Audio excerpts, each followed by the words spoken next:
नमस्ते दोस्तों, मैं विजय खरे।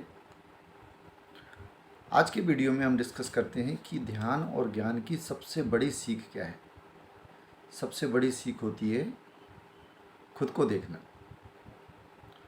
खुद को देखना कैसे, इसको समझेंगे कि हमारा मन, हमारा माइंड हमेशा बाहर देखता है, हमेशा दूसरों को देखता है। हमेशा हम डुअलिटी में रहते हैं, द्वंद्वत्व में रहते हैं। इस दुनिया का जो निर्माण हुआ है, जो माया का जो निर्माण हुआ है, वो पूरा द्वंद्वत्व ही है। मतलब दो, हम बाहर देखते हैं, हम दूसरों को देखते हैं, दूसरों में कमियां निकालते हैं, दूसरों को क्रिटिसाइज़ करते हैं, एनालाइज करते हैं और अपने कष्टों के लिए दूसरों को उत्तरदायी समझते हैं। लेकिन जैसे कि पुरानी कुछ कहावतें हैं, जैसी दृष्टि वैसी सृष्टि।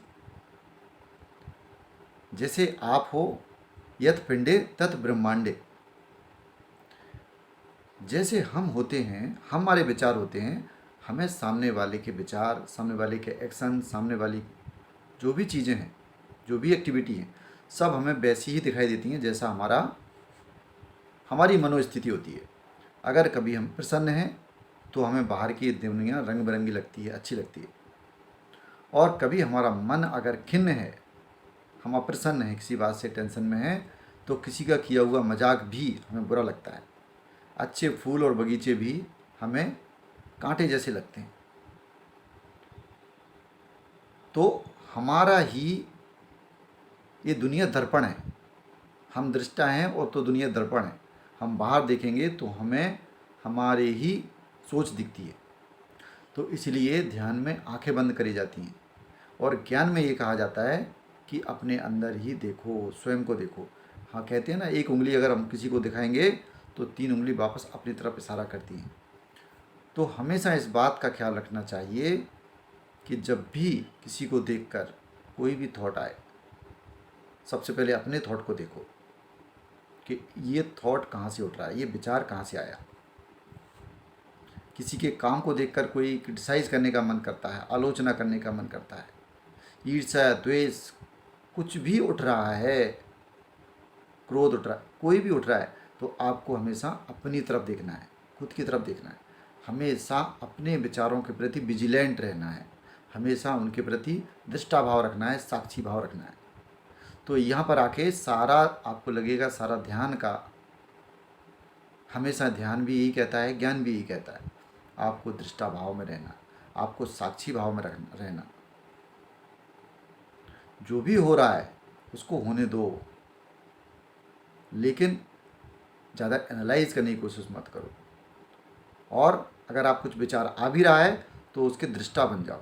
दृष्टा बन के, या जिसको ओशो मास्टर कहते हैं, होश में रहना। अगर आप होश में रहते हो इस तरह से, हमेशा जागरूक, हमेशा अपने विचारों के प्रति जागरूक, हमेशा अपनी संवेदनाओं के प्रति जागरूक, हमेशा अपनी भावनाओं के प्रति जागरूक, हमेशा अपने कार्यों के प्रति जागरूक। जब आप हर चीज़ के प्रति जागरूक रहेंगे तो आप होश में रहेंगे, होशपूर्ण हो जाएंगे, आपकी अवेयरनेस बढ़ जाएगी, जागरूकता बढ़ जाएगी।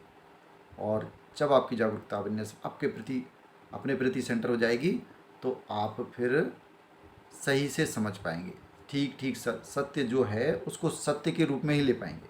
अभी क्या होता है कि हम जो देखते हैं, जो सुनते हैं, जो समझते हैं, वो अपने दिमाग से सुनते समझते हैं, उसको अपने दिमाग से हम एनालिसिस करते हैं। और ये दिमाग सीमित है। क्यों? क्योंकि इसमें जो सूचनाएं भरी हैं, जो मेमोरी है, जो ज्ञान है, जो शिक्षाएं हैं, जो आचरण है, जो संस्कार हैं, उन्हीं के आधार पर ये विश्लेषण करता है, उसी के आधार पर ये निर्णय ले लेता है। लेकिन ये पूरा सच नहीं होता। तो इसीलिए हमें अपनी तरफ देखना चाहिए बजाय दूसरों की तरफ देखने की। बाहर की तरफ देखने पर जो भी विचार उठे, पहले अपने विचार को एनालिसिस कीजिए, ये विचार कहाँ से आ रहा है।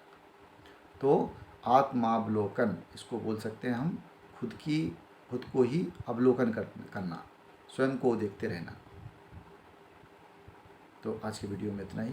धन्यवाद।